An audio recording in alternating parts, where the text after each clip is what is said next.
Please make yourself comfortable. Hi, guys. I just wanted to say a few words about the teacher who is going to come here tonight. I'm super excited because you might have heard that, but there's many different ways to um, define a root guru. It might be the guru that is currently touching your heart most, or person who is mostly influencing you at the very moment, which means that in our life, we can have many of them. Some people have 40, Lama Tsongkhapa, I think, had like 48 or so, or even more, maybe even more. So we can have many of them. But some, especially in the Indian tradition, they call a root guru a person who was the first one to introduce us to this precious jewel of Dharma in our lives. And for me, that was Venerable Robina Courtin, who is here tonight. So since my life has changed forever and ever, and hopefully not just this one, but hopefully also next one, and 1,000 from there all the way until enlightenment because of her. I have a debt that I can never repay to her. And she is a nun, but if anybody of you has an idea of what a Buddhist nun or monk is, she's going to break every one of these stereotypes within the first 30 seconds she starts speaking, guaranteed. So the way she speaks, we are all different and we all are inclined to different things. But to me, it's very straightforward, very direct, very flexible, very open, and somehow bypasses the mind and goes straight here. And that's really all we need to do. That's what we need to work on. So I hope that you guys have a magical night and the magical 2 weeks coming up. I wanted to welcome everybody here in the Gompa. It's wonderful to see each and every one of you here.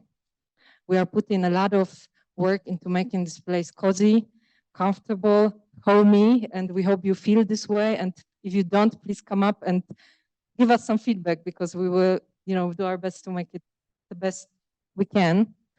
And same goes to our program. So we feel like our program is our offering to you all, to all sentient beings or living beings, as the Buddhists say. And we want it to be the best. So I'm going to ask Venerable Dondro, because he's the boss of the program. He's the organizer, really. I'm standing here talking, but the guy who does all the magic is in the back of the room. So I'm going to ask him to come up and tell us a little bit what is coming up in the next 2 weeks and beyond. And before I hand the microphone, I just wanted to say 2 things. We have many people on Zoom as well, and you guys are precious part of our community. And just as much as we try to make it a good experience here in our beautiful center, we want it to be also in our beautiful cyberspace community. So we're so happy that all of you joined. Sorry, I'm going to turn and look. So many of you here. Thank you to our Zoom hosts for making it all possible and putting so much effort and work to do that. Oh, very cool, very cool.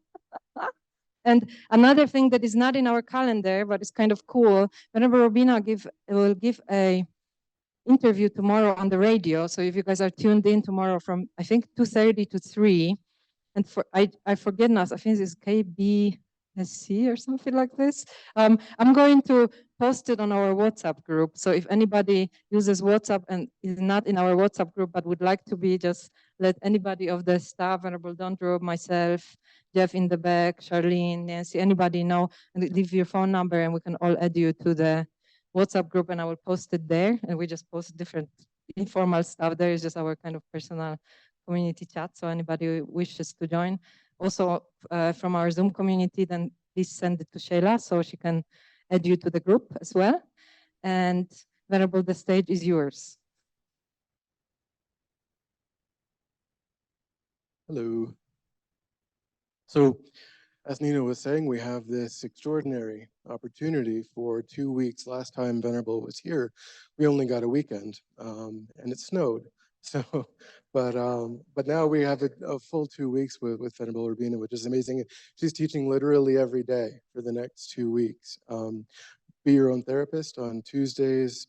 Wednesdays is a teaching on karma. Thursdays is a new opportunity because it'll actually be in the afternoon, which is a new time slot, for us.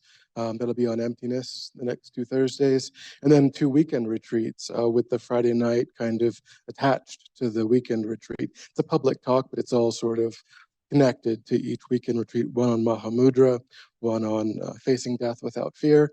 So, please register for those when you get a chance for those 2 weekend retreats. And then we have the Yamantaka, initiation coming up, first and second. And Geshe Cherub gets back, in a few weeks, and that's all on the schedule on the website too. So.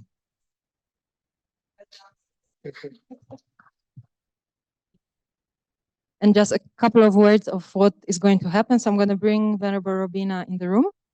And for those who are here for the first time, I know some of you are, we're going to do 3 prostrations, and that's something that is not obligatory. When I first joined these teachings, it looked very bizarre to me. So you guys bear with us. It's just the Tibetan way to show respect, like we would shake hands. If we want to show deep respect to somebody and the teachings that they convey to us that are so precious to us, we make 3 prostrations, and there's a way to do that. Please don't feel bad if you don't know what to do and you just kind of stay standing or sitting or something like this. It's perfectly okay. So don't feel like you need to follow the crowd at all. It's free world here, and we're all different and on different trips. And then before Venerable Robina comes, we're going to stand up. So I wanted to ask everybody when I leave to stand up. You guys can keep sitting right now. And then we're going to try, I hope Venerable will allow us to offer a mandala. And I will say a couple of words on that. So this is an offering that we symbolically make to the teacher, again, to stress how precious of a moment it is for us and how big our gratitude is. And the mandala offering, it symbolizes us offering the entire universe to this teacher. So if you can imagine a better gift, let me know. But so far I haven't come up with it.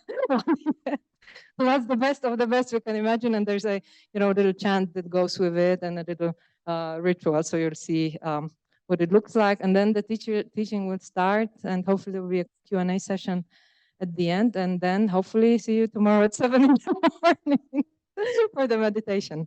All right. I'll be back in a moment. Okay, I'm happy to be back in Santa Fe. How long since I've been here? You don't know. How long since I've been here, Nancy? 3 years? Yeah. Because I was on the west.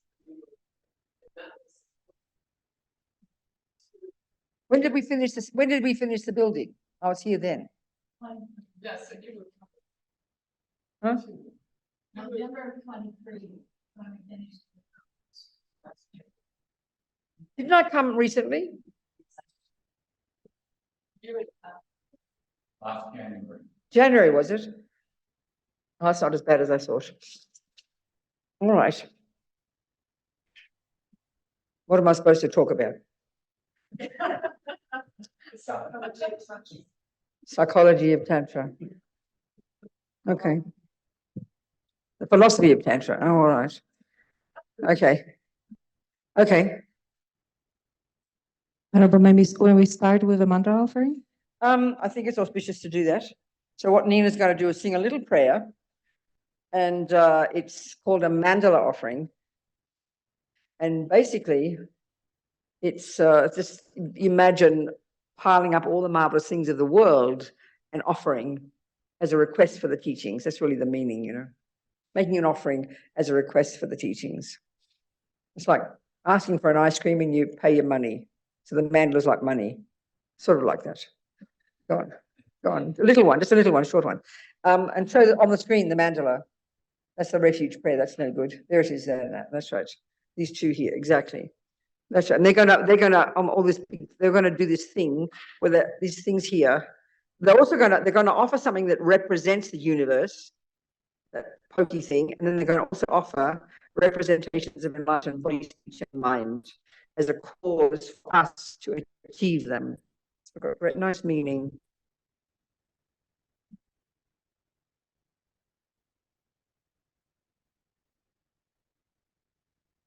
Saji Peki Jukshi Meto Tra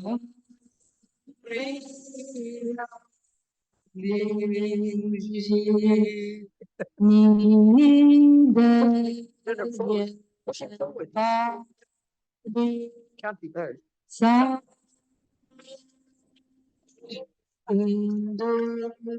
Jojo, finish it.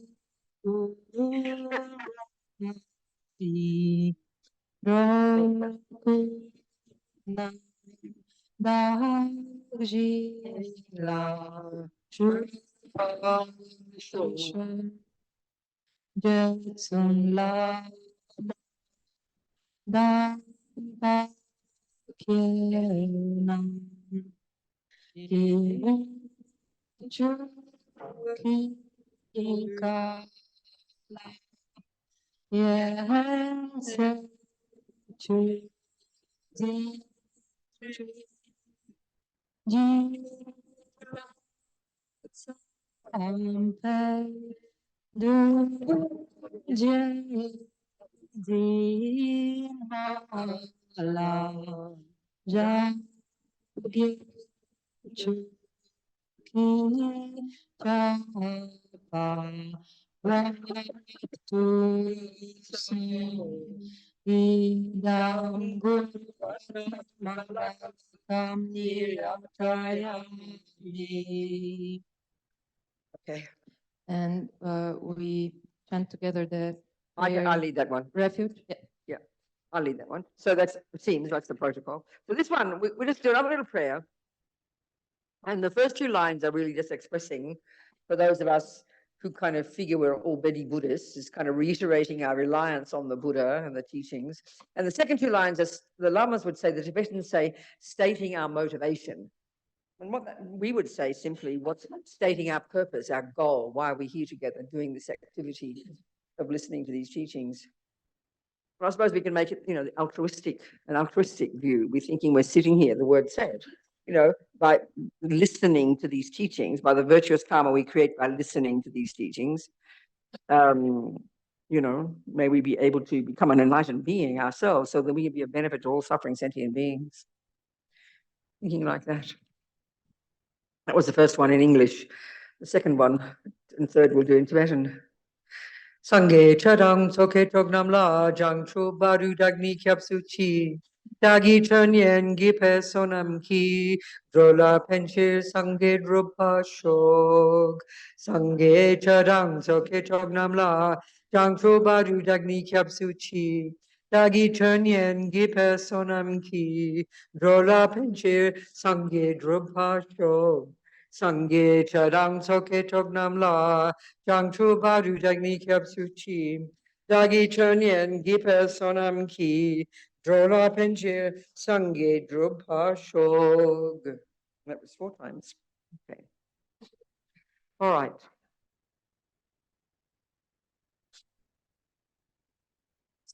It's advanced teachings first. Why not? So this is a really popular word, isn't it? It's a very well-known word in our culture. And so what is it? How does it fit? How does it fit into this Buddhist approach to life, Well, I know that Lama Yeshe, Lama Tupten Yeshe, who was the founder, along with Lama Zopa Rinpoche, of this center and various other sister centers around the world, part of our organization, and I met him in the mid-70s in Australia, both of them.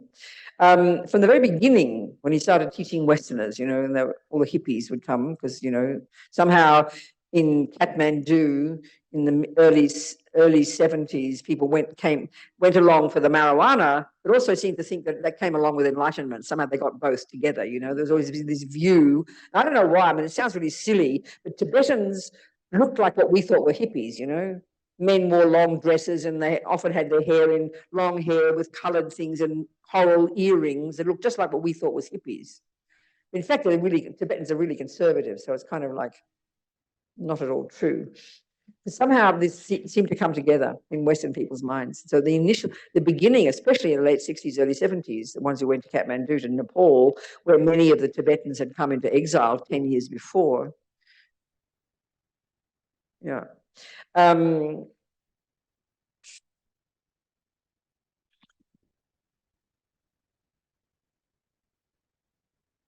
Yeah, when Lama Yeshe, he somehow these Tibetans, because their skill, the skill in Buddhism was really knowing the human mind, actually.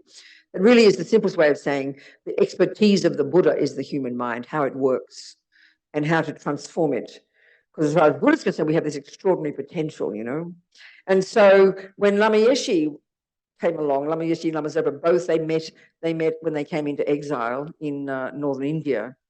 And Lama Zopa became Lama Yeshe's student until Lama Yeshe passed away in 1982, 84.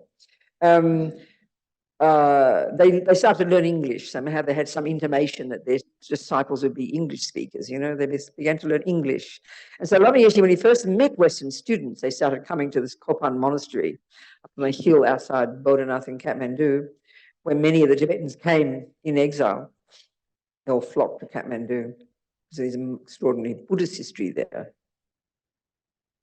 Somehow with the wisdom, these lamas had this wisdom, if you've gone through this path, you develop this extraordinary wisdom about your own mind and therefore about the minds of others, you know. I think we'll talk about that, the mind is the key thing in Buddhism. So he could see that this, you know, this, that there was this tendency, a strong tendency among the students he met, the Westerners, the hippies, of sort of like a lot of drama, a lot of suffering and attachment and anger and depression and jealousy, a lot of self-pity, in fact, you know, which sounds a bit cruel because we all do suffer. And then when we start to listen to the teachings, and especially Tibetans, they're very sort of medieval how they teach, and it's very fundamentalist, can be very fundamentalist sometimes, the way it's presented. You know, the fundamental teachings in Buddhism.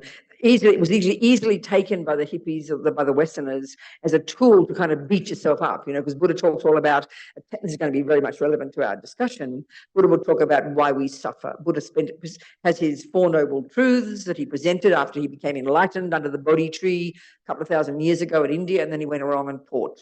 And his very first teaching was about suffering. The framework of these Four Noble Truths is there is suffering, there are causes, you can get rid of suffering and its causes, and then the fourth one is how to do it, you know. So hearing this with a bit of a self-pity drama mind, like the hippies, Westerners, easily kind of became more miserable, more depressed. Oh my God, I'm so bad. Oh my God, I'm so full of attachment. Oh my God, I'm pretty hopeless. I'm useless. I'm no good. Easily, you know. And so Lama somehow could see that the incredible skill psychologically, well, philosophically too, of the more advanced teachings, so-called Buddhist Tantra, Vajrayana, which is like the most advanced level of the Buddhist path to enlightenment. We'll discuss this tonight, how it all fits. The view, the attitude the key view in the tantric teachings, the tantric approach to the mind, is the ability to utilize, you know, and then to utilize the dramas of the mind, to utilize the attachment, to utilize the aversion, to utilize all the negative parts of our mind. So initially, Buddha presents the way why there is suffering, and from his own observation, why we suffer.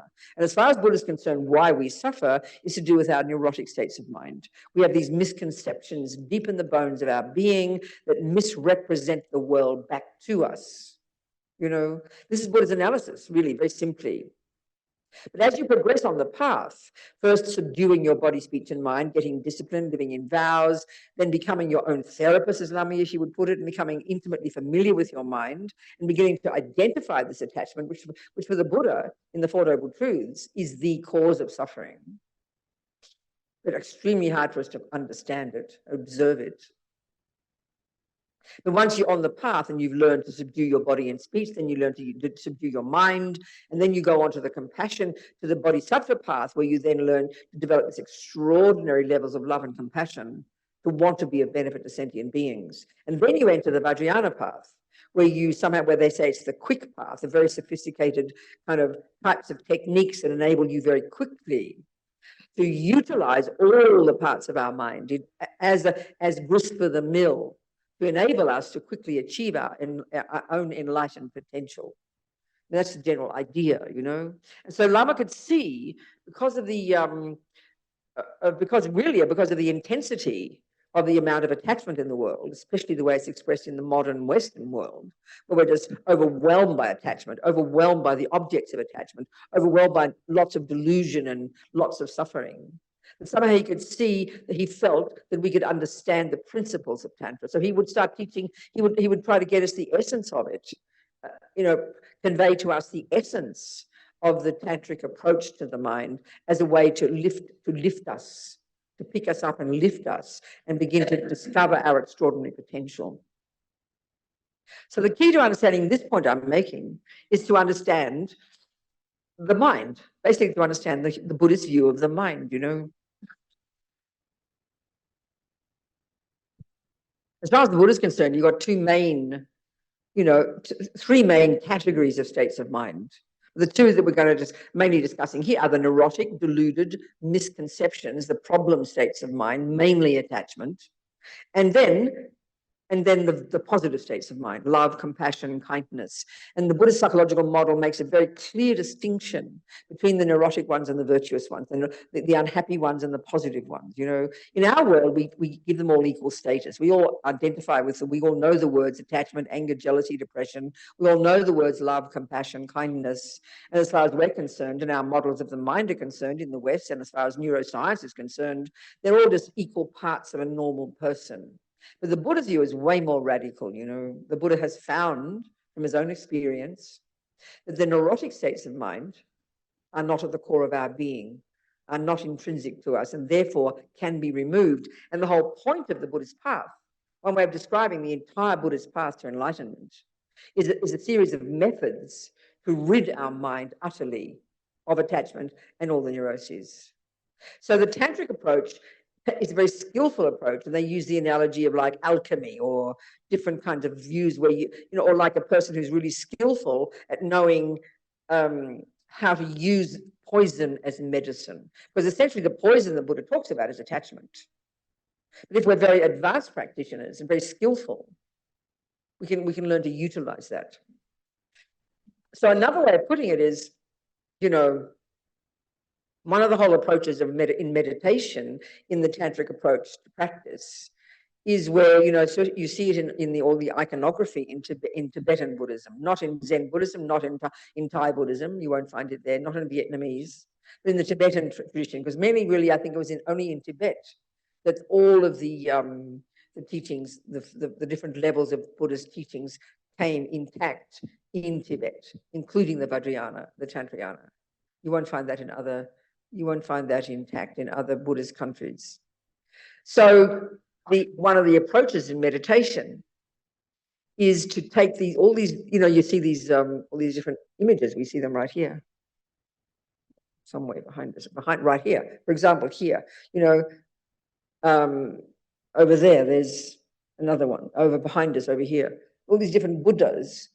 You've got Buddha presented in different levels. The very first level of Buddha is as the monk, which is kind of like is an example, is a representation, a manifestation of the first levels of practice, which are all about subduing the body, speech, and mind, disciplining the body, speech, and mind. Why? Because our uncontrolled body, speech, and mind are exactly why we suffer and why we cause others suffering. So then on the compassion wing, you know, we're trying to develop love and compassion and the positive states of mind, to lift our minds, to identify with our virtues and our goodness. And then get to the Vajrayana level, where the Buddhas then are represented in a different way. You know, all these many, many images, they're really just male images, female images, peaceful ones, all kinds of levels. And they're all just different manifestations of different qualities of mind, either that we want to fix and purify, or we want to develop. So there's hundreds and thousands of these Buddhas, and as many states of mind as we can find is as many of these manifestations as you will see. So they're really just like these archetypes, I suppose. So if you, for example, you know, there's a Buddha called Chenrezig, the Buddha of compassion. So by visualizing that particular Buddha, by imagining him like a mirror image of your own potential, and then various kind of visualizations and meditation techniques of then becoming oneness with that energy is a way of cultivating compassion. But there are other Buddhas, for example, that are manifestations of purified attachment, for example. Another Buddha that's a manifestation of purified anger. So in this path, psychologically, all these different Buddhas represent all of the parts of the mind, the negative ones as well as the positive. But to get the ability to understand that, to be able to utilize attachment, to utilize anger, the only way you can do that is by understanding them and by subduing them. So actually, it sounds very nice, you know. Oh, wow, I can use attachment. Oh, I can use anger, can I? We can easily misunderstand that. But the only person who's capable of using poison as medicine is the person who's completely subdued and who really deeply understands what the poison is and how to transform it into medicine. It's actually sophisticated. So psychology, Buddhist psychology is super sophisticated. But but Lama somehow could see that for Westerners it was very positive to use these meditations.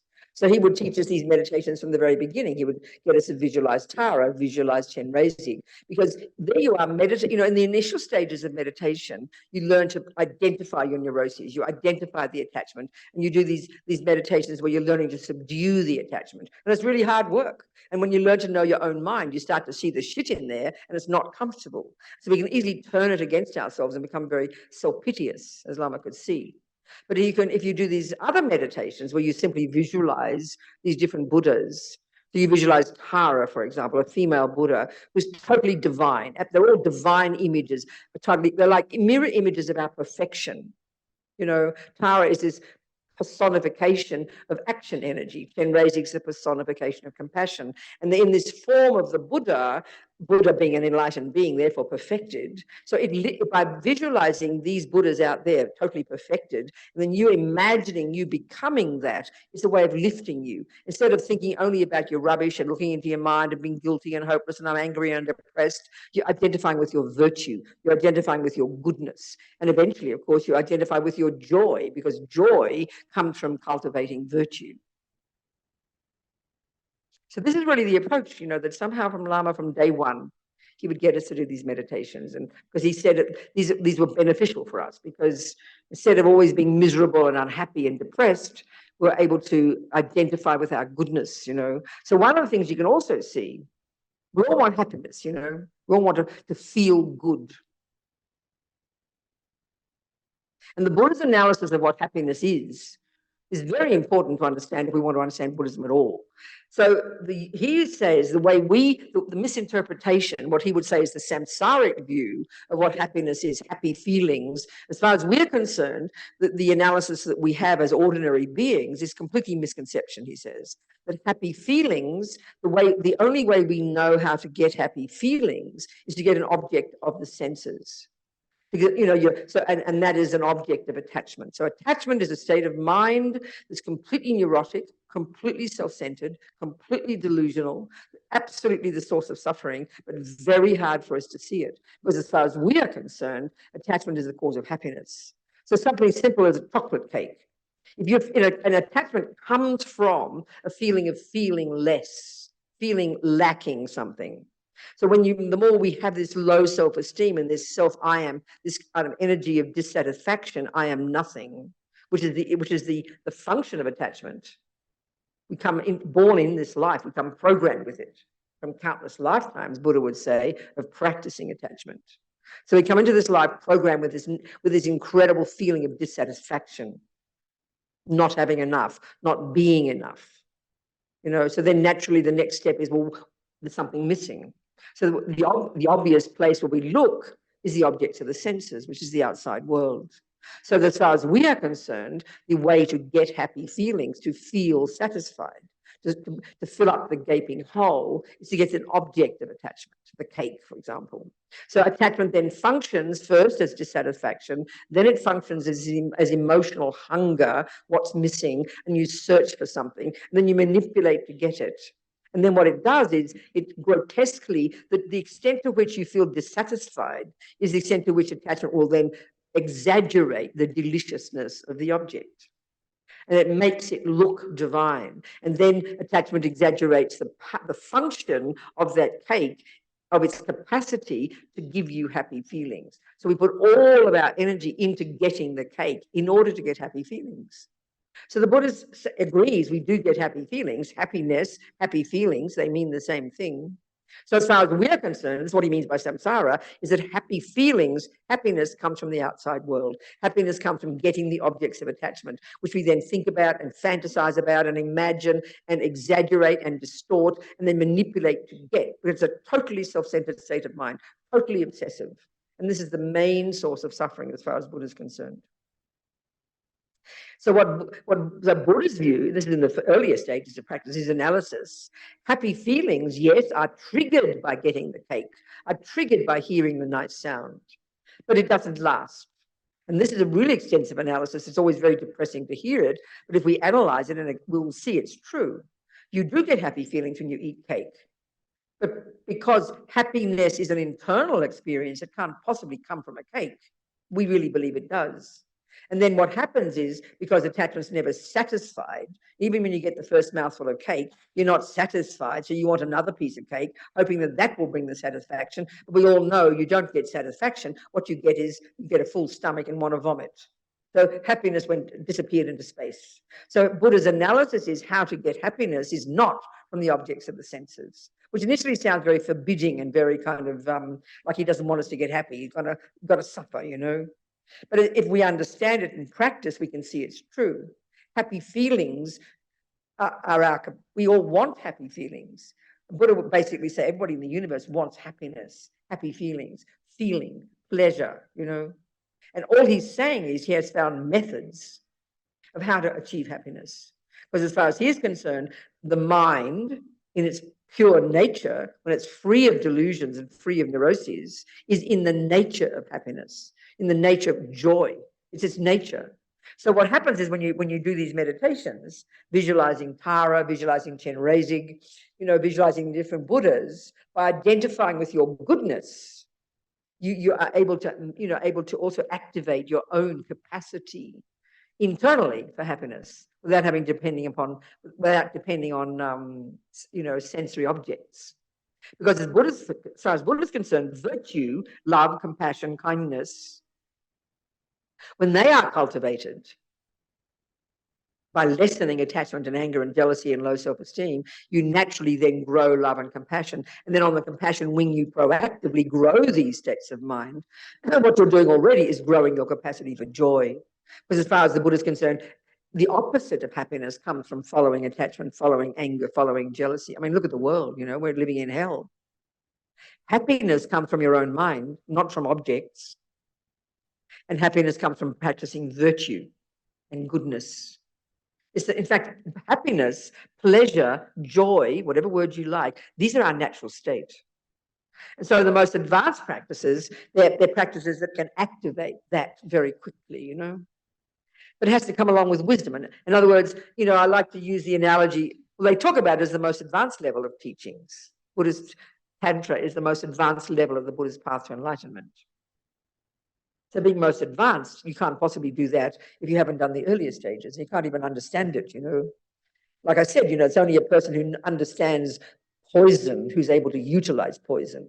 So the only person capable of utilizing the delusions is a person who has subdued the delusions, who understands their mind deeply.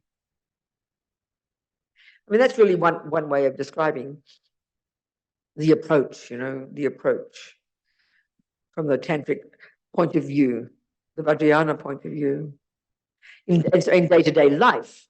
So another way of putting it, and as Lama really stressed this to us, when you're really caught up in your misery and your self-pity, which is how we are, and then you start to think, oh, I'm going to become a Buddhist, and I'm going to work on my mind and give up attachment. You get even more miserable sometimes because you use it as a weapon against yourself.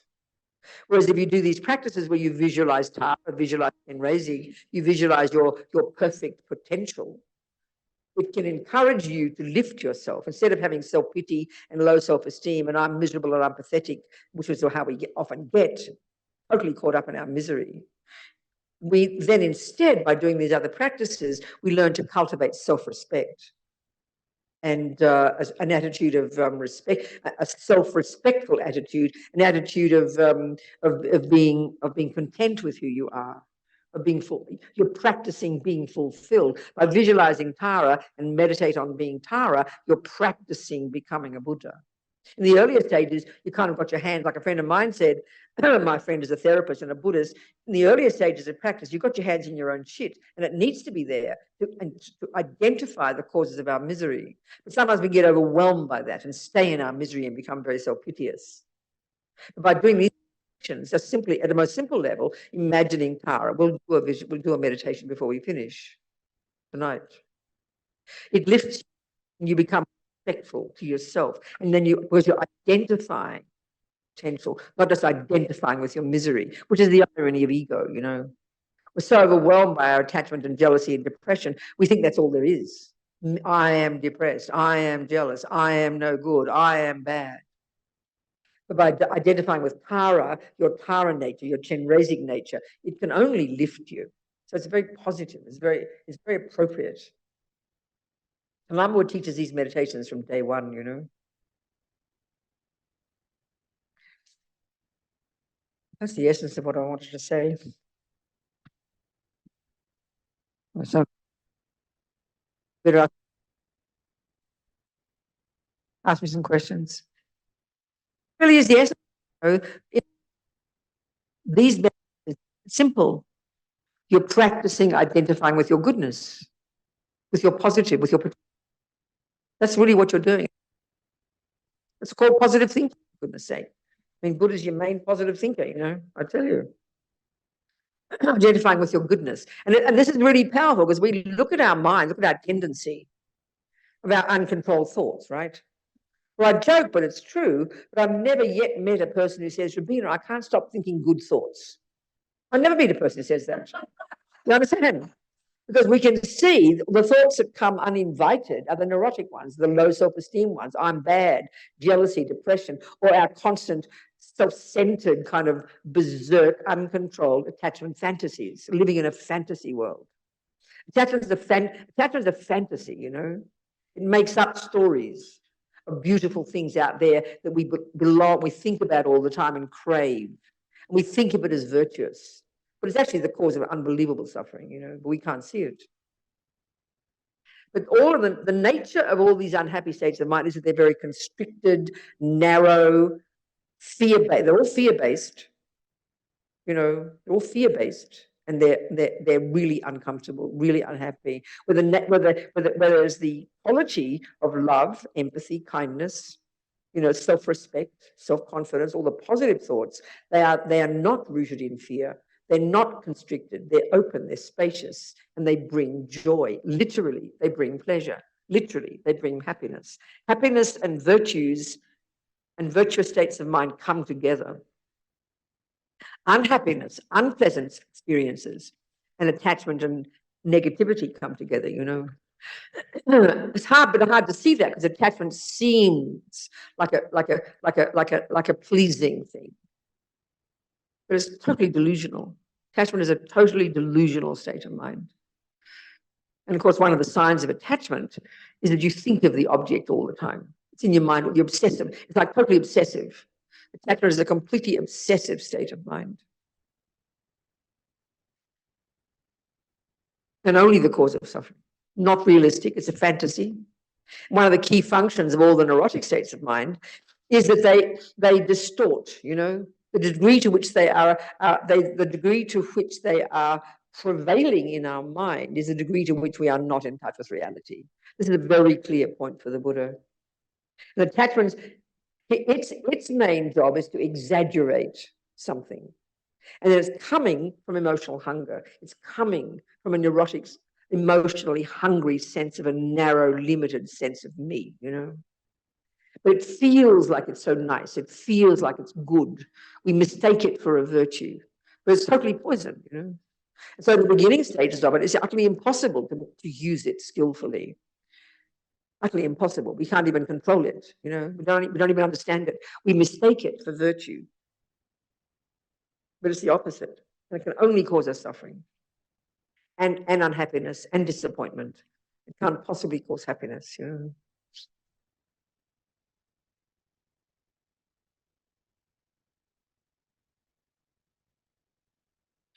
you have any questions, people?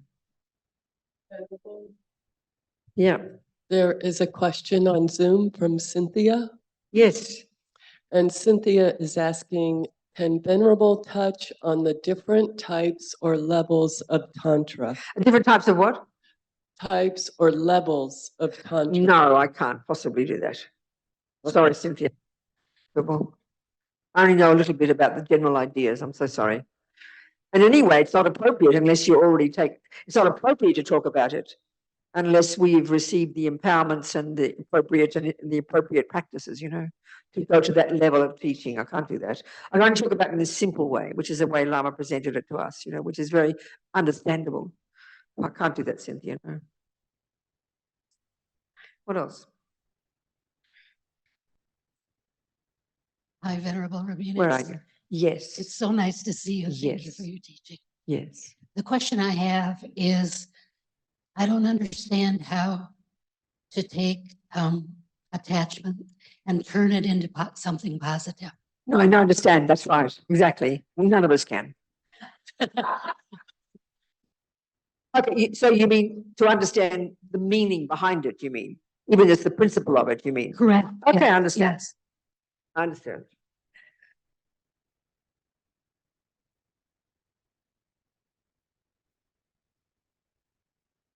Well, speaking just technically, the most advanced level of the great meditators. Okay. The Buddha's saying we've got this marvelous potential, okay, to completely rid the mind of all the neuroses, especially attachment, and then aversion and all the others. And so in order to do that, we need to cultivate this brilliant skill that these Indians invented well before the Buddha. As the Dalai Lama likes to tell us, it was these amazing Indians more than 3,000 years ago who were the ones who began the investigation into the nature of self. And so that's this technique that's called, the world generally is called, it's the cultivation of single-pointed concentration, samadhi in Sanskrit. And it's this incredibly sophisticated skill these Indians invented, which is a central technique and is in Buddhism when Buddha diverged in his own direction, in particular in relation to his own experiential findings about the nature of self.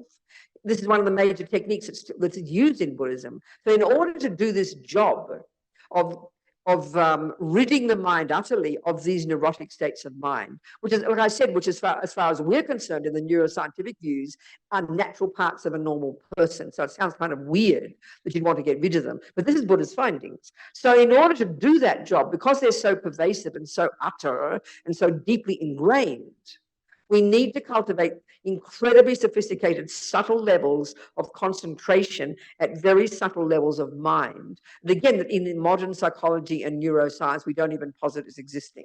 So when you've accessed this subtle level of mind, I like to call it the microscope of your mind, you absolutely need to do that to get rid of the states of neurotic ones, to realize emptiness and to cultivate all the realizations that we need in order to achieve this Buddhahood. You've got to subtle level of mind. So one of the key in the tantric practices, it has been, what the techniques of visualizing these idealized forms of your own potential, called these Buddhas.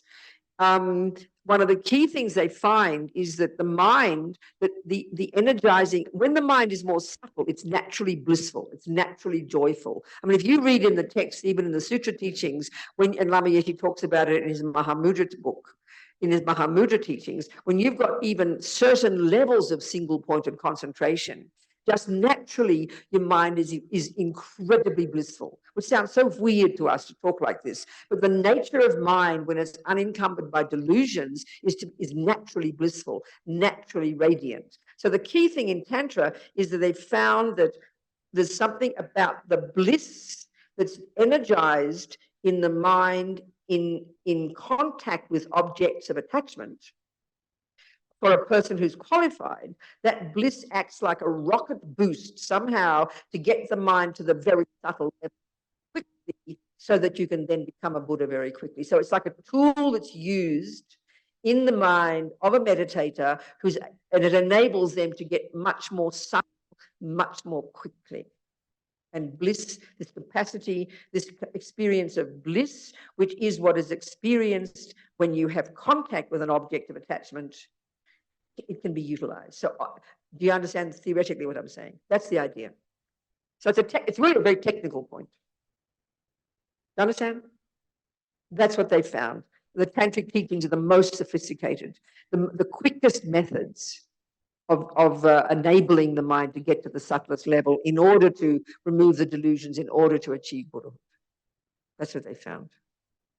It's really like a technical point, actually, but it's just, yeah, that's it. What can I say? All right, right, do good, okay. But here, so I'm talking at a very simple day-to-day level.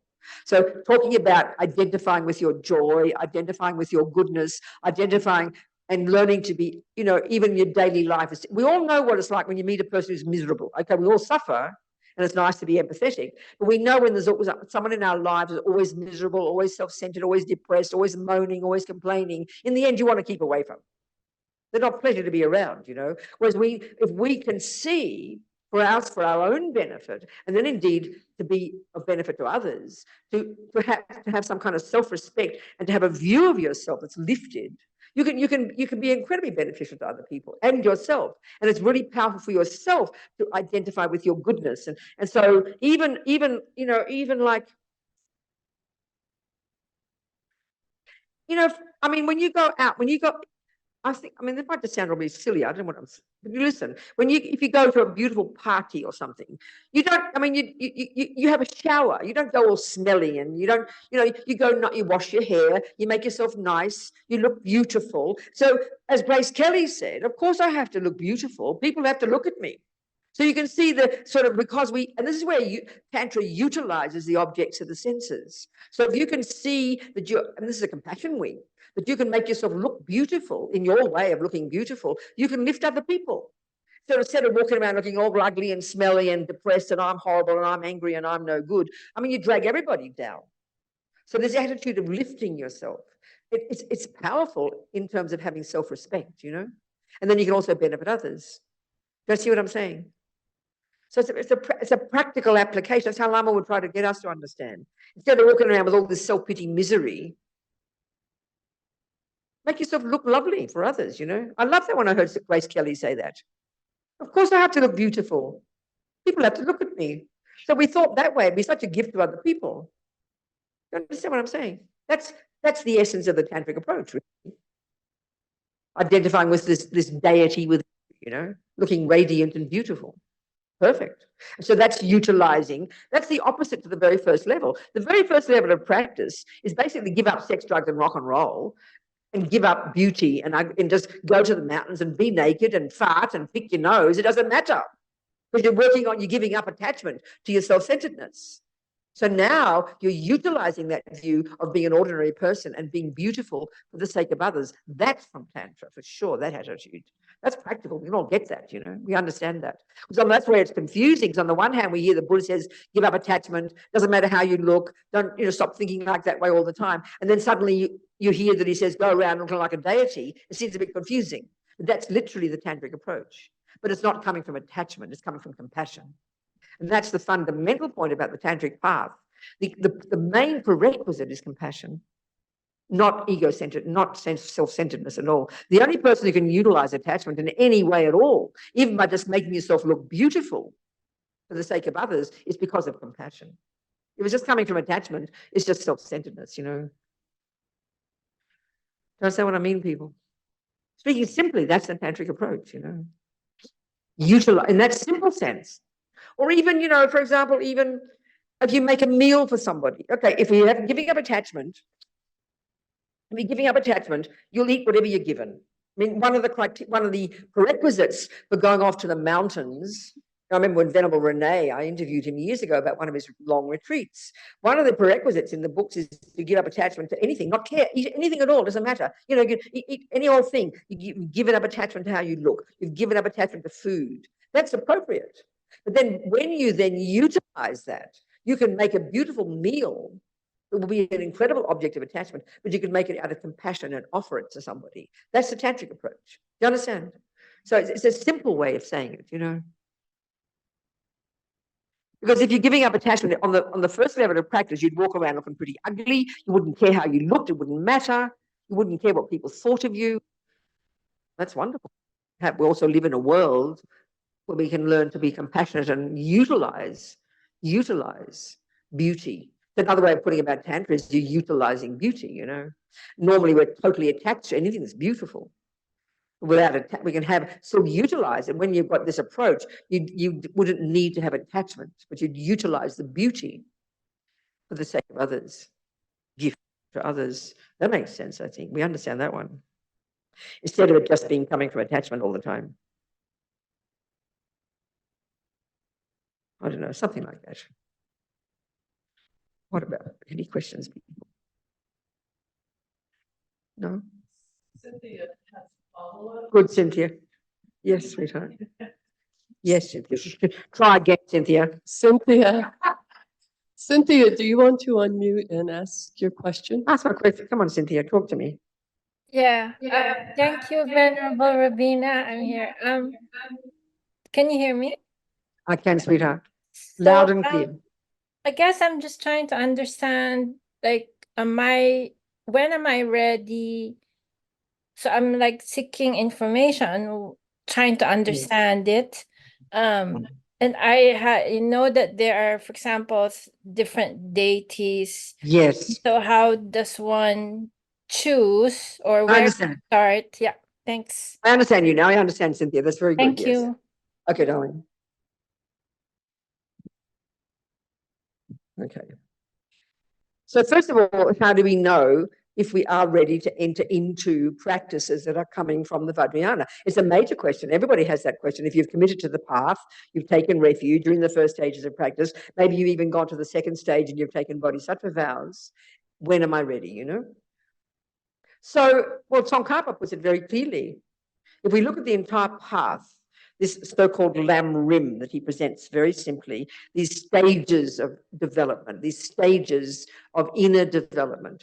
Given that we're driven by attachment and delusions and neuroses, this is Buddha's analysis, that they are the source of our pain, they are the source of our suffering, and they are the source of why we harm others, this life and future lives. He's got a long-term view. Then the very first level of practice is not even work on attachment yet. The very first level of practice is subdue of your attachment, the servants of your anger, which is your body and speech. So you'll see from the practices, all the stages of practice, the very first level of practice is subdue the body and speech, live in discipline, don't harm, don't steal, don't lie, don't jump on the wrong partner, subdue the body and speech, don't follow everything our attachment and aversion and fear. Then as you progress further, you get the message, and he's not saying don't eat 7 pieces of cake, but you get the idea. There's no pieces of cake because it won't bring happiness. So you learn to subdue the body and speech, get discipline. Now, this is easily misunderstood as kind of like self-beating. Oh, I'm bad, I can't blah, you know.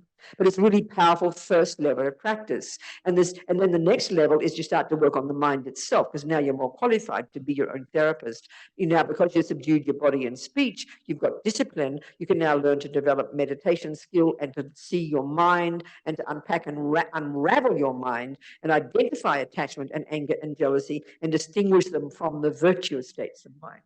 You really become skillful. So the combination of all this practice is the very first stage, the first level of realization, which is called renunciation. You've learned to cultivate the wish to give up suffering and its causes. This is intense. And this is the classic and evident way that we hear about Buddhism, you know.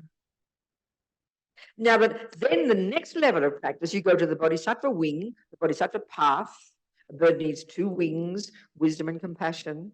This is the first level of practice, renunciation. The next level, we now start to not just subdue the body and speech and mind and control delusions. We've done this to some degree. Now we can start to cultivate, continue to work on our mind. That never stops. But now we're also proactively trying to cultivate love and compassion and empathy and the wish to benefit others. The very first level is mainly controlling our body, speech, and mind to prevent us from harming others and harming ourselves. Now, having subdued our body and speech, getting some renunciation, We now go to the next level and we want to actively benefit others. This is an incredible level of practice. So the culmination of this is the cultivation of bodhicitta.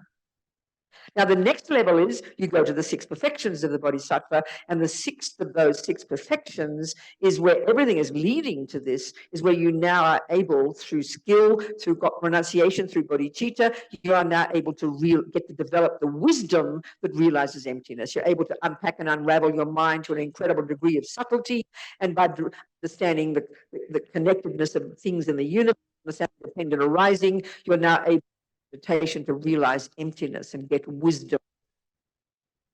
So this is the culmination of this third. So Tsongkhapa refers to these are the 3 principal aspects of the path. So, Cynthia, if you can see that you've got some level of renunciation, you understand it even theoretically, and that you have some level of appreciating and understanding and wanting to cultivate bodhicitta and have a wish to understand emptiness, that means you have the 3 prerequisites. That means you're ready to enter into the Vajrayana path. So then as to which deity you practice, we need, in the end, there are thousands of them, but they're all, as I said, all manifestations of either the virtuous qualities that you want to cultivate, wisdom, compassion, whatever, or they're manifestations of the purified delusions that you want to get rid of. So, for example, Chenrezig is the manifestation of compassion. You want to practice that. But Vajrayogini, at the more advanced level in the Vajrayana, is a manifestation of purified desire energy, a purified attachment. So you want to also give up attachment. So then you also want to practice that. And there are male practices, female, wrathful, peaceful. There are thousands of them. As many states of mind that you can find, you're going to find a Buddha that manifests that one. So we need them all in the end. So we then eventually, you need all of these practices, but there are certain ones that you might start with. And then as you progress, you get to know your mind more and more. And then with advice from your teachers, you would then take this one and take that one, and it will grow organically. Do you understand, Cynthia? Yes, thank you. All the teachings and practices are laid out there, They're all laid out, they're all laid out. And as you go along, one step at a time, the more and more wisdom you have, the more and more you recognize the practices you need, Do you understand, Cynthia? Good, darling. Good. So in other words, you can't separate, you can't separate postgraduate and junior school and high school. So I like to use that analogy, Vajrayana is like the most advanced level. That's like postgraduate. So you can't possibly do postgraduate math if you haven't done, high school. You can't do that if you haven't got junior school. What's wrong with our microphone? It's making very unpleasant sounds. What? Give us this one instead. Much better, yes, God. She said you didn't have one. You lied to me. How do you want to understand? I didn't know you wanted to hold it. Yes, but you need to hold this. No, I don't like. If you can take that one, you can have that one. Yeah, because the audience I needs know to be that. able Well, to. you can use that. Okay, this is much better. Thank you. Phew. So people, I don't know. What do you ask me some more questions? We can talk about something else now. I've done that topic, I think. Got another Monday as well. You have to use this mic. So Yes, sweetheart. I talk, not keep it next to your mouth, but just kind of like this. Yes, my dear. Talk to me. Okay, thank you. Okay. And we can say this is philosophy. I'm just gonna pretend like it's on me. Yeah, that's right. And there's so many things here that's like tantric speed dating and like utilize. Really? Yes, it's wild. They use the word tantra to mean like sexual or intimacy. Okay, yeah. So my question is, where does All that fit in, basically. there's what? Where does all that fit into it? Yes. Okay. Yeah,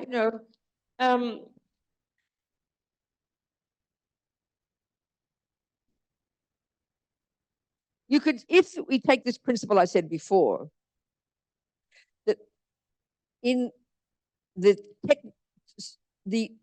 technically speaking, these great yogis have found that when that bliss, the cultivating of bliss in the mind, is a powerful tool when combined with concentration that enables the mind to get to a very subtle state that enables you to become enlightened. So it's at that level, it's super sophisticated. Do you understand me? But the principle is then, then you see all this imagery, male and female in union and everything, right? But so you could say that when the practitioner is actually a real practitioner, they would be able to use sexual union without the mind going berserk, as Lama Yeshe puts it, because they're totally beyond being driven by attachment. They've given up attachment. They've got renunciation. They've got bodhicitta. They've got the realization of emptiness. They're a highly evolved being. So nothing would disturb their mind. Do you hear what I'm saying? That at that level, that person, because when you got to that level, you've still got a human body. When you've given up attachment, your tongue doesn't fall out. Your tongue will still, when it meets the cake, it will trigger a pleasant feeling. You get my point here? But there's no attachment to it. So you could argue you're not really utilizing attachment at this level, you're utilizing bliss. Are you hearing what I'm saying? So the object of attachment is let's say, a human body. But if you've given up attachment, you have no longer in the thrall of attachment. You're no longer greedy. You're no longer grasping at I. You've realized emptiness. You've got bodhicitta, and you're a highly evolved being. You've still got a human body, and you're energized by objects. So you are able, literally, you could, the most advanced level practitioner could have sexual union, and that would generate billion times more powerful bliss, and then with their concentration that enables them to get to the subtlest level, and in that experience they get realizations. So then people can then think, I can have tantric sex, Well, it's sort of a bit it's like a pig having sex in comparison, what we're talking about here. In a sense, it's got nothing to do with sex. It's simply to do with understanding the mind in a most sophisticated way. That's all I can say. So all this other, it revolts me to even hear about it. Are we communicating a bit?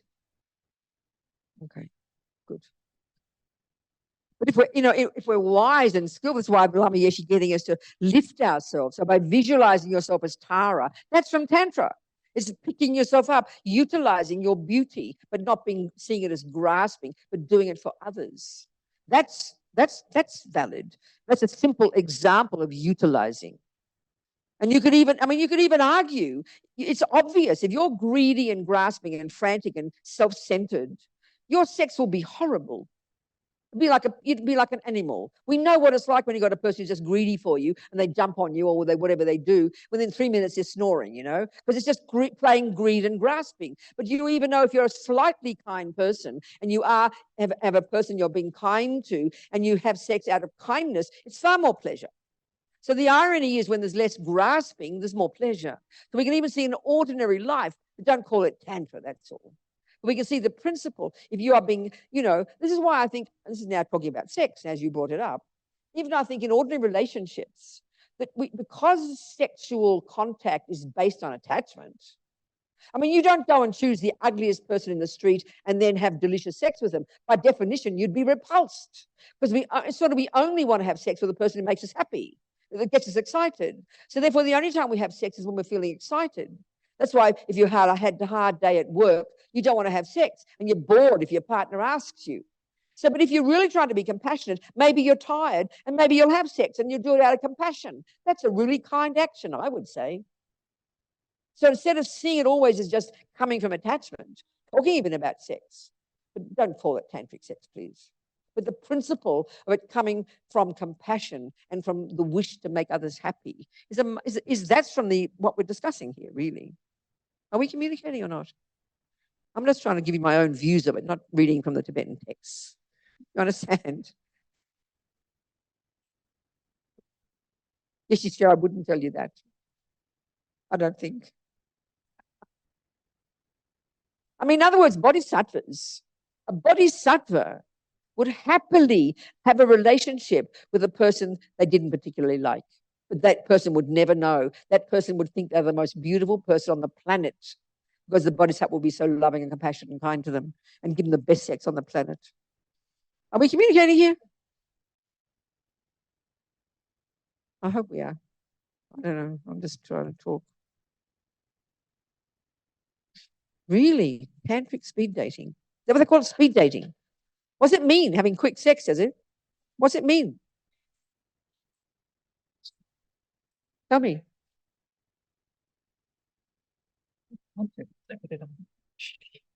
Little, it's very small amount of real estate. The glasses, it's hard to do both. Just hold it. It's all right. Yeah. Come on. Tell me what it means. I'm dying Yeah. to know. Okay, so it's more just like a word that they use to mean like more intimate things. So it's like a little more connection based instead of just talking about your I don't know what you do. They have you do certain activities that are supposed to like heighten more connectivity and make you feel So to more. make the pleasure more. Yes. I mean, I understand. That sounds not too bad. Isn't it? Yeah. I mean, in other communities, The it's a confusion little is calling wilder. it tantric, you know. This is just it's misusing the word tantra, I'd say. That sounds nice. Sort of to, yeah, why not? And you'd be nice to each other. Yeah, I think Well, it's nice. that's- I haven't gone, but I have friends that have gone. I think that's okay. Okay. And anything you can do to be nice to people, that's good. And in the context of like not beating ourselves up and like having sex in a human body, it's hard, like all of our teachers are monastic.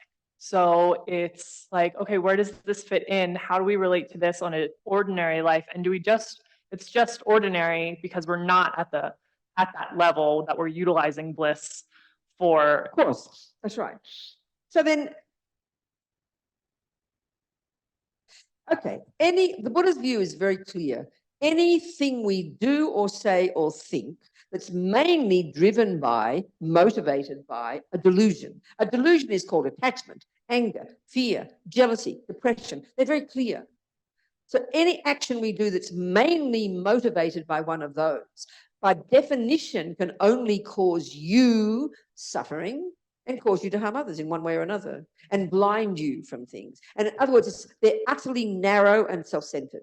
So this sounds cruel to us because it's so brutal, the way to talk this way. Because in our psychological models, we don't make this clear distinction between the positive and the negative states. We don't even use those terms. It sounds very judgmental. But it's so clear in Buddhist psychology, and it's quite sophisticated level to identify the self-centered states of mind. It's very hard for us to do that. So by definition, love and compassion and empathy are not self-centered. They're other-based. And we know that when you're more empathetic, you're connected to others, you know? You're more patient, you're more loving, you're more kind. When you're mainly driven by just attachment or anger, you're self-centered, you're narrow, you're constricted. And attachment is tricky, though, because it looks nice. It can be easily confused for love and kindness. So when you're in love with somebody, that means mainly what's running is attachment, this frantic, because we all walk around feeling less than we are, like a half a person, which is the irony of ego, we feel like we're nothing. And then suddenly someone smiles at us. It's like heaven on earth. No wonder we get blissful, because just someone smiling at you is so joyful you can't believe, because they're telling you you're a nice person and you didn't think you were. But having a person so not to mention a person wanting to have sex with you and give you incredible pleasure, no wonder you go berserk in your mind. So my feeling is, so what I'm getting at is, if you're going to have a relationship in this life, and not say become a monk or a nun, which includes having sex, then try not to have sex just based on greed and grasping and feeling all excited. Maybe when you're tired and you be compassionate, you do it out of compassion. Why not? It's only a benefit. Any action you do that's based on compassion is beneficial. Not just based on what I want, in other words. Because attachment in its nature is totally self-centered. So when I'm being self-centered and you're being self-centered, it looks very nice when we both self-centered together. But when I want sex and you don't, that's when we get all upset, you know. But when it's not, it is driven by self-centeredness. It's a totally self-centered action. The intensity of it is so outrageous. But if you can at least motivate out of compassion and patience and kindness and not just follow your feelings every second, which is how we think is, not just because you feel like eating, you just don't stuff the cake in. You use discipline, you know. Same with that. Then it can be a useful relationship. And why monasticism in the first place is the one that's really tough for us in the West. It sounds like it looks so forbidding. It's obvious that the main attachment is to a human body. I mean, isn't it? I mean, it's obvious the most intense bliss that's, you know, you don't get that much bliss from a chocolate cake, okay? As much as you try. So it's obvious the contact of two human bodies driven by attachment brings incredible joy, incredible pleasure. So then you think, why would you want to give that up?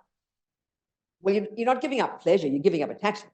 And therefore you're giving up the suffering that comes from attachment, you know, which is disappointment and craving and unhappiness and anger and all the other dramas. They all come from attachment. Attachment is the source of all the other neuroses, you know. So when you want to, why you want to give up that kind of relationship, become a monastic, because you want to, because that attachment is the one that is most fierce. And because Buddha talks about going from life to life, you eventually want to give up all attachment. So to think that you can give up attachment, this is a big picture point of view. If you want to give up attachment to anything, then it's sort of like expecting yourself, by living in a relationship where you have not just attachment to sex, but attachment to get what you want, attachment to the children, attachment to the you know, getting, I mean, all the drama of relationships, not being rude, but to think that you can give up attachment while living with an object of attachment is a bit like thinking, well, you know, you're attached to alcohol, but you're going to, and you think that you can give up attachment to it by continuing to drink alcohol. Not possible, impossible. Everybody knows that. The only way to give up attachment to alcohol is stop drinking the bloody alcohol. Give your mind some space. That's where monasticism comes from. So you don't have to, you know, so you want to give up attachment, so therefore you give up the objects of attachment initially, because that gives you some mental space in order to be able to do it. Then once you've given up attachment, honey child, as much more sex the better. And I'm being silly now, but I mean it sincerely, because it's no longer coming from delusion. It's not possible. Are we communicating? Yeah, it would be cool to get there, but What?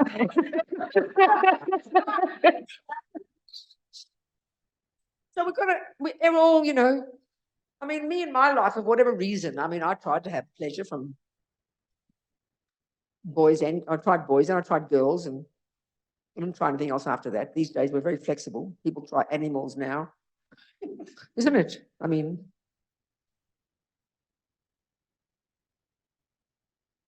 for me, my life just obviously has some monastic karma. I must have. From a little girl, people would talk about getting married and everything, and I'd think, I wouldn't say anything, but why would you want to live in the same bed as somebody else? Oh, it was the most horrible idea, you know.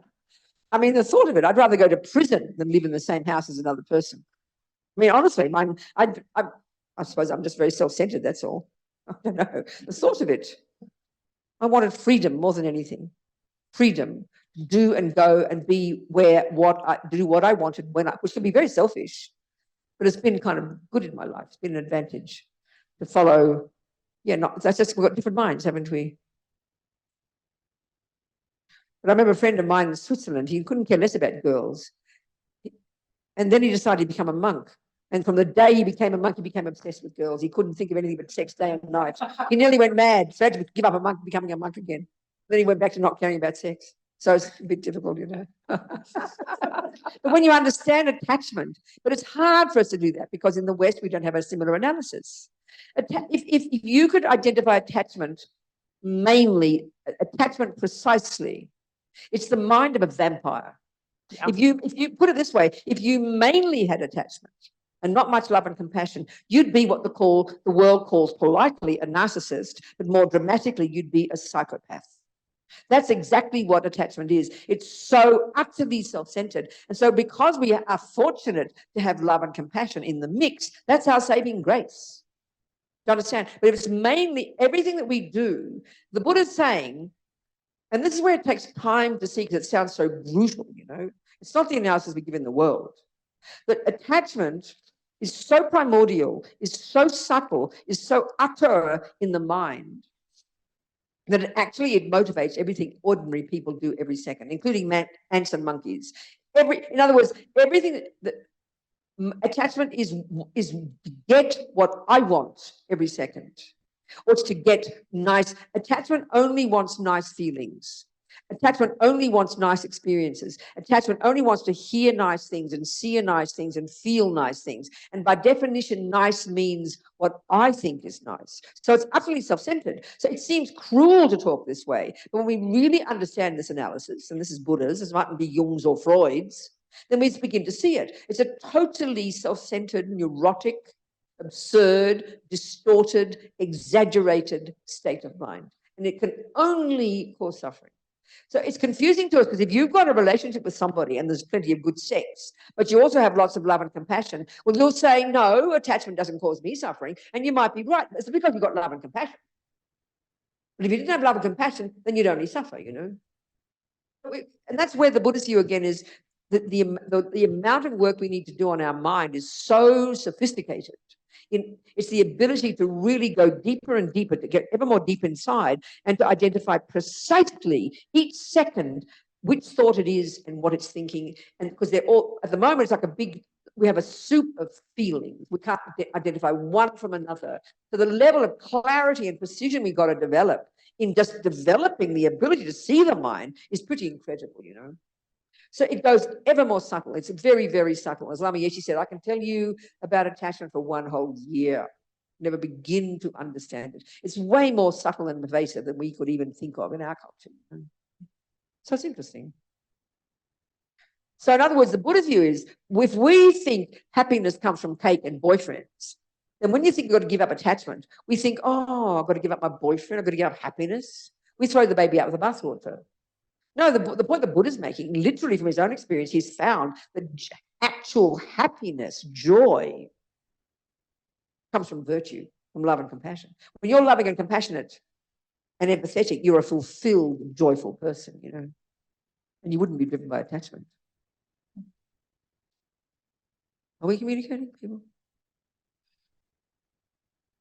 Yeah. What else, people?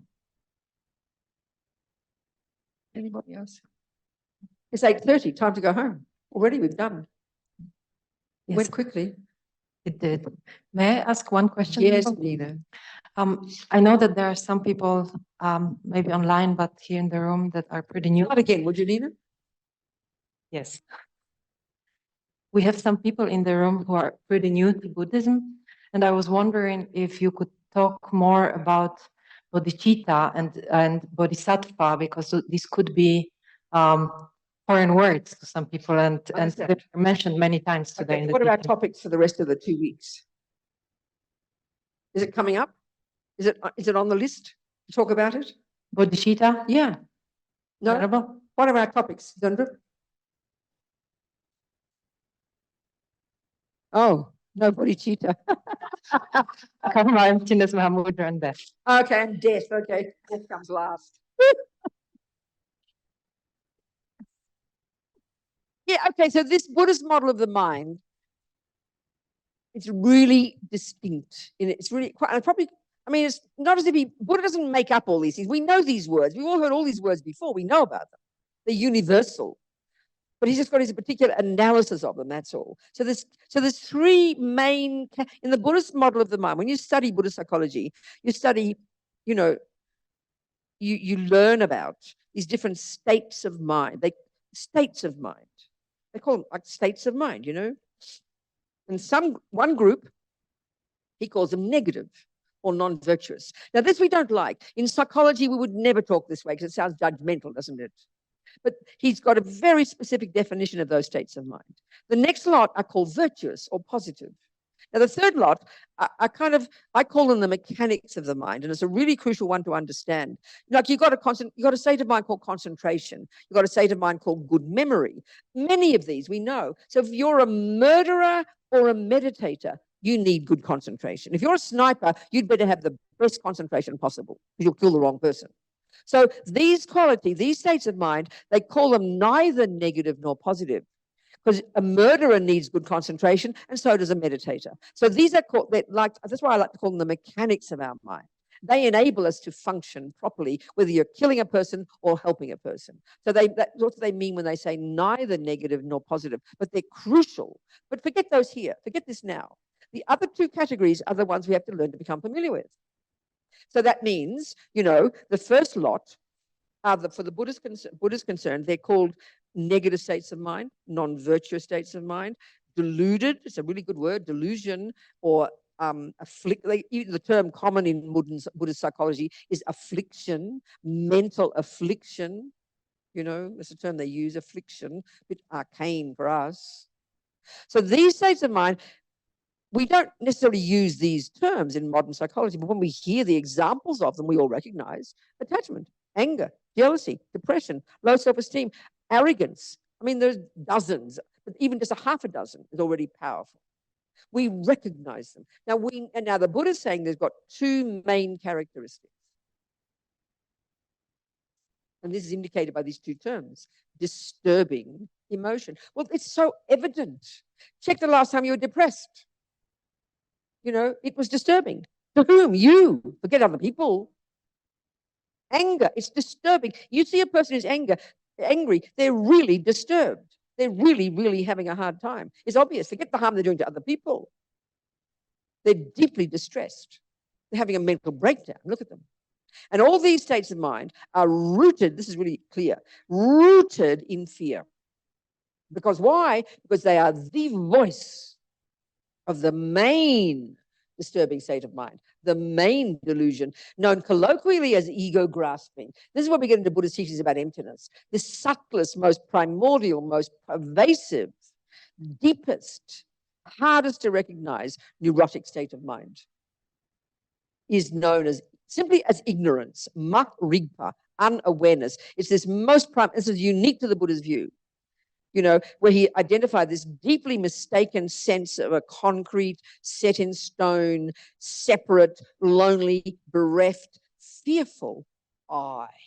It's so pervasive and so utter, we don't even name it. And its main voice is this emotional hunger, this attachment to get what that fantasy I wants. And then when attachment doesn't get what it wants, there's like a hierarchy here. It then gives rise to this next one, which is called aversion or anger. So anger or aversion or irritation or upset, they're all polite words for anger, are the response when attachment doesn't get what it wants. And attachment is the main voice of this primordial neurotic sense of a separate, miserable, fear-based I. These are the way that they're described in Buddhist psychology, you know. But we kind of recognize experientially all that. And these, the Buddha says, are the source of our pain right here and now, not to mention, because they're I-based and they're panic-stricken, they cause us to use our body and speech in ways that harm others. I mean, look at the world, please. You don't go around raping and killing out of love and compassion. You don't steal and lie out of love and compassion. It's because of I. And not be mean about this. Buddha's saying, honey, child, this is why you suffer. We should be weeping in tears of compassion for ourselves. These, he says, are why we suffer.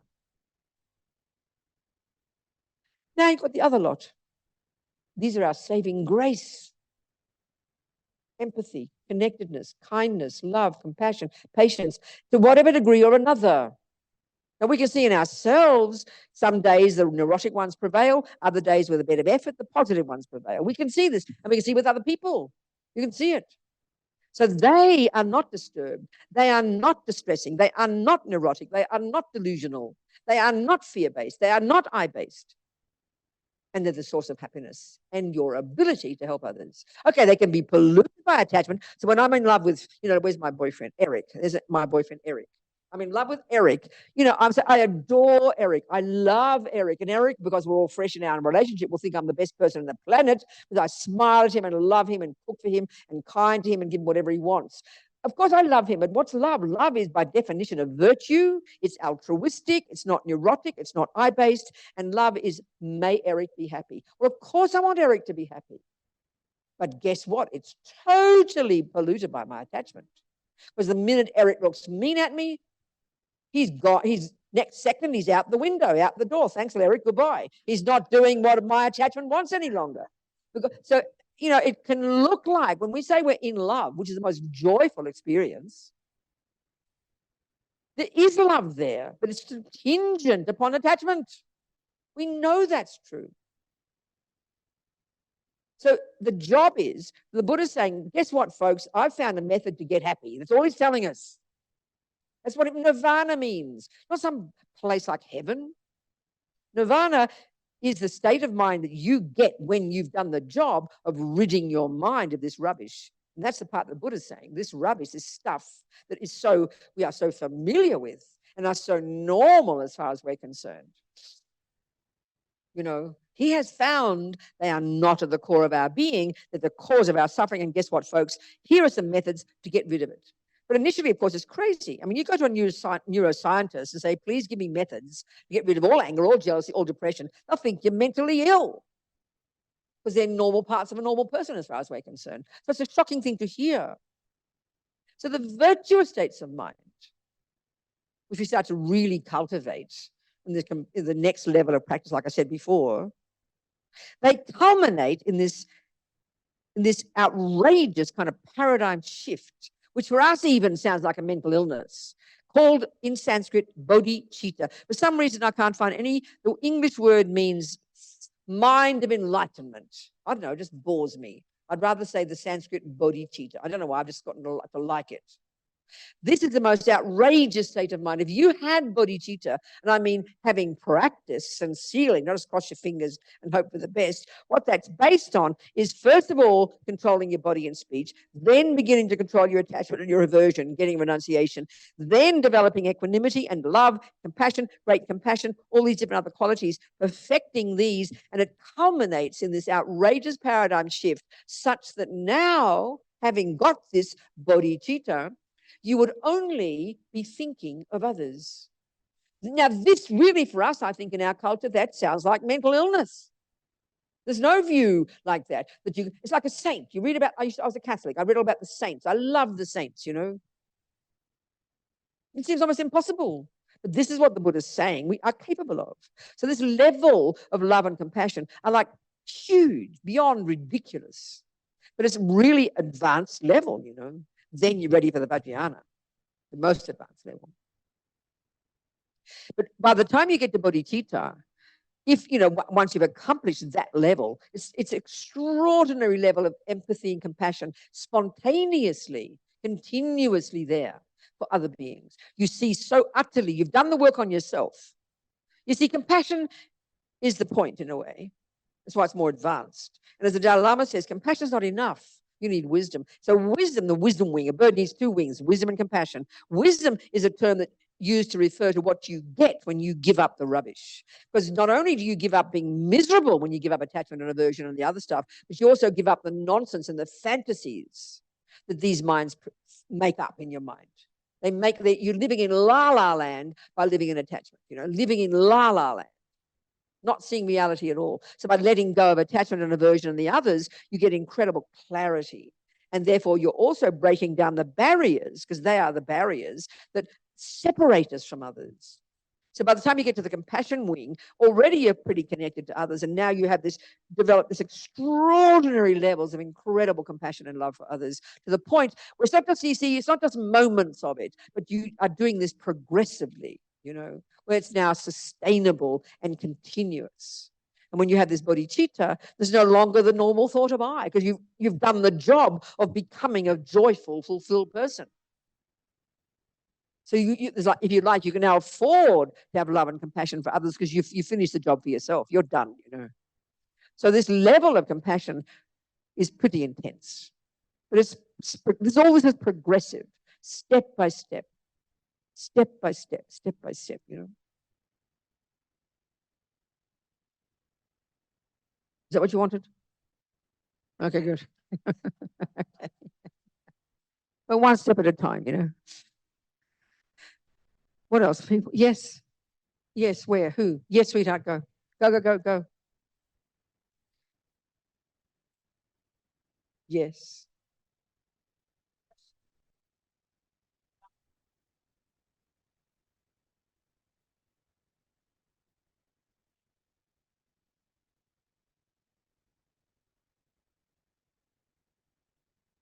Yes, we're back. Tantra. Envisioning or visualizing the deities. They are emanations of Context, by the word deity is synonymous with the word Buddha. It's just used in Tantra, deity. All these different manifestations of qualities. Go on, yes. So yes, with this, like the manifestation of qualities, there's also a big devotion aspect as well with it, which for me is really hard. I like can't think of it really as like a non-dual thing, because it's like me to you, devotion, please blessings. It feels very dual to me, and I don't understand. I understand. But sweetie pie, all the teachings are necessarily dualistic until you get to emptiness. So that doesn't contradict their reality. Of course. But you've got to go one stage at a time, sweetheart. Even the development of compassion. Compassion is not to do with emptiness yet. But when you've got compassion, there's still a concept of me, separate me, having compassion for separate you. That's part of the deal, sweetheart pie. You can't get to dualism before you get there. But you work on the way there. So the same here with, but even with devotion doesn't mean it can't be done with dual, can't be done with emptiness. Because, okay, let's talk about devotion then. I mean, I think devotion, think of it as the most wonderful word. If you again have a decent relationship with somebody, could be your sister, your mum, or your lover, I don't care. But when you say, she's very devoted to her sister, that means you're loving, you're kind, you're sweet with each other. How could you not want to be devoted? Of course it's dualistic because you haven't realized emptiness yet, but it doesn't mean it's not valid. Devotion is a wonderful quality. So I like to put it this way. If you look at how we feel when we are attached, angry, depressed, and jealous, it's constricted and miserable and separate and lonely. Would you agree? Yes. And if you have even some love and some compassion, your heart's a little bit open, isn't it? So then devotion to somebody just increases your ability. It increases your openness. So openness is a marvelous quality. So our problem is when I'm in love with Eric, it's a wonderful openness there. Look at the joy and the openness in a love relationship when it's attachment. But when the problems start and he gets impatient, or I get impatient, or I'm bored one day, then we all have a panic attack and a fight. That's where it turns into poison, But when the heart is open, even in an attachment relationship, it's a good quality. When you're open to others, how could you not say that's not marvelous? But devotion is an amazing quality, but it's got to be used properly. That's why, certainly in the teachings in the Vajrayana, especially, is developing a devotion for your spiritual teacher as oneness with these deities. It's a powerful technique. And it's really logical in my mind, devotion. But you better choose, like Bonka Rinpoche says, you better choose your guru very carefully because you're going to end up like them. So, you choose the person you're going to fall in love with. Devotion is a lovely quality. Because if you look at the virtues, they are openness in their nature. Aren't they, people? Do you see what I'm saying? How marvelous. But don't mistake it for attachment. Attachment, when it's mixed with devotion, is disgusting. I'm not being rude. Attachment is revolting. Attachment is revolting because it's obsessive, it's neurotic, and it's totally self-centered. But we think it's a virtue. We think it's a virtue, But it's not. It misleads us terribly. A sign of attachment is you think of the object all the time. That's a good sign. Look at how we think about cake. Look at us, all the time. If you think about food, that's attachment. So if you think about a person all the time, it's attachment. Unless it's only compassion and you're thinking about how to benefit people, that's different. So it's not a virtue. It's rubbish, We think it's a virtue. Confuse it with virtue. Anyway, devotion, and of course it's dualistic, sweetheart, but don't leap ahead of yourself. Yeah. You see my point? Yeah. It's one step at a time, darling. Then eventually, when you realize emptiness, your compassion will also be non-dual. It'll still be compassion and devotion. You see? Yeah, that's great. That's great. Yeah, that's right. It's exciting, isn't it? So look forward to it. Okay. What else? And you see, when we have attachment, like in a relationship, like a regular relationship, you got lots of attachment for somebody, and you're also in love with them, and you love them and have compassion, all of that. But if you're the kind of person who, always feel like people misuse you, you're treated like a doormat. So then we assume, because I'm a kind person. No, you're not used as a doormat because you're kind. You're used as a doormat because you are wrongly open because of attachment, because of your neediness to be approved of. The worst attachment we've got, the worst, most pervasive attachment, is attachment to be seen as a good girl. And that's the biggest suffering for some people, to mix that with being a good girl. then of course you'll get treated like a doormat, guaranteed. Not because you're kind, because you're hungry to be seen as a good girl. So you make yourself inappropriately vulnerable. That's because of attachment. Do you understand, people? That's a very common thing. What?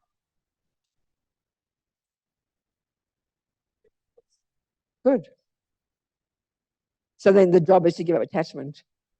And that's, what we say in the West is you've got to learn to say no, have boundaries. We talk like that, don't we? All those are good, but the cause of it is attachment. And the attachment is the one to be seen. You see, this is the deepest one. Since we're born, since we're tiny, since we're babies, we are hungry, I mean in an erotic way, hungry for mummy's approval.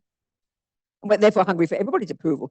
All our lives, the worst attachment, the deepest attachment, the most pervasive attachment we have, and it's very hard to recognize, and many of us will think we don't have it, But until we realize emptiness, we've got it. Because the irony of attachment is the low self-esteem we have. I am nothing. Attachment is a symptom of a person who thinks they're nothing. Why would you be hungry for something out there? Why would you dump all your craving and your neediness into something out there? It's because you don't think you've got it here. Because you're empty. You're empty inside. So the more you have low self-esteem, it means the more you feel you're nothing. Therefore, you are hungry for other people just to smile at you. Oh, wow, I must be something. Someone smiled at me. So when you have a relationship with that level of attachment, you're going to get abused, guaranteed. You understand what I'm saying? But it's very hard to see it because we mistake it for being a nice person, always saying yes to everybody.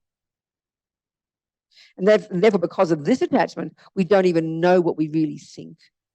We don't, because we think it sounds, what do you mean what I want and what I think? That sounds selfish, But to know what you think and to know what you want and then to learn with wisdom to follow that is really profound. I love that saying, then you become your own person. I love that saying in the West. You become your own person. When you're full of attachment and neediness, you're like a half a person, because you think you're nothing. So therefore you depend on someone to say you're something. We don't even know what we think. We're too scared to even have an opinion because we're scared that what my opinion might be, what other people mightn't agree with. It means we say, in a relationship, we might say, I don't want to say anything. I might upset him. No, you're scared he won't like you.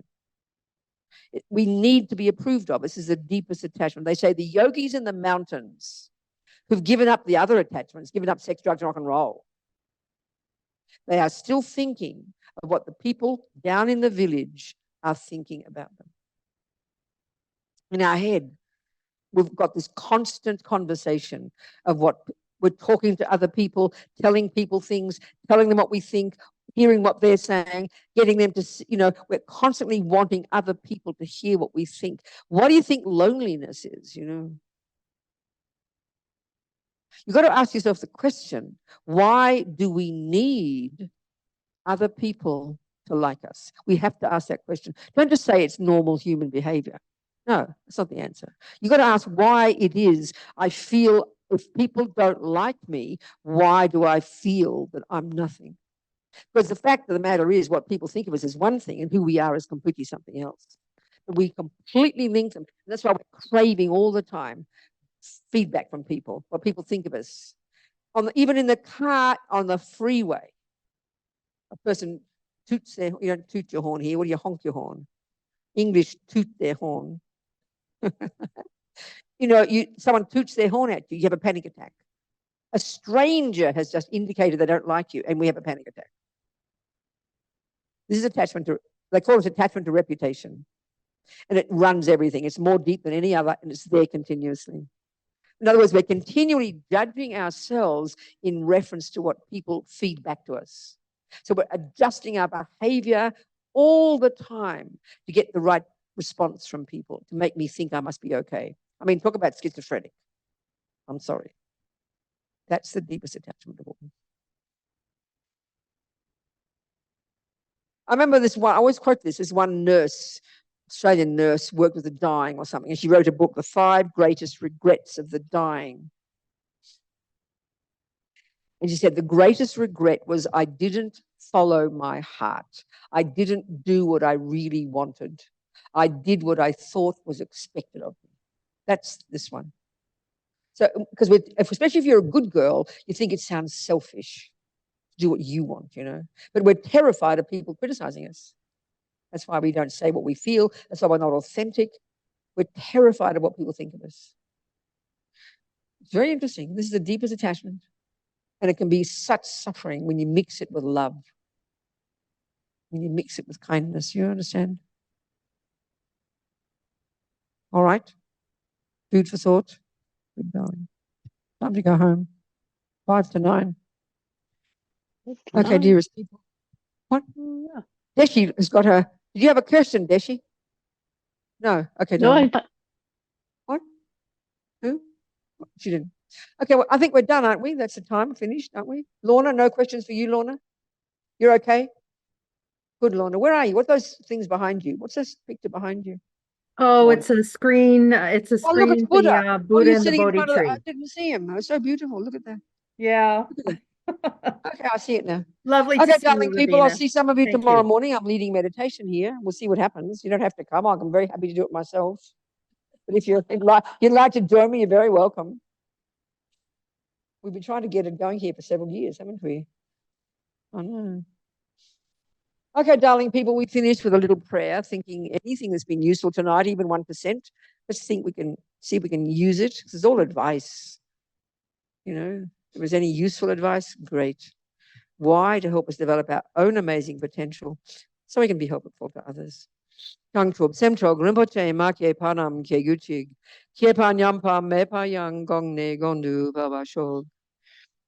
let's just do the swift return prayer of Lama Yeshe. Hoping Rinpoche comes back quickly and continues to teach us. So Peerless Teacher, an assembly of the children of the victorious ones, Shravakas and Pratyeka Buddhas, victorious Lozang, father and sons, along with the lineage masters, all the objects of refuge of infinite lands, please bestow the virtue and goodness of accomplishing this prayer here and now. So holding and spreading the Muni's precious and complete teachings through explanation and practice, you wore the armor of patience that is never discouraged. Incomparable venerable Guru, to you I make request, while striving single-pointedly for the sake of the victorious one's teachings, the sole gateway through which all benefit and happiness emerge, and from other living beings, you suddenly departed to peace, such a great loss.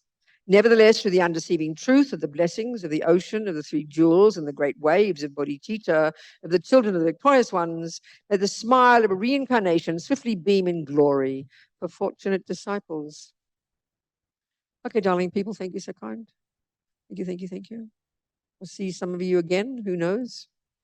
And yeah. Okay. Thanks.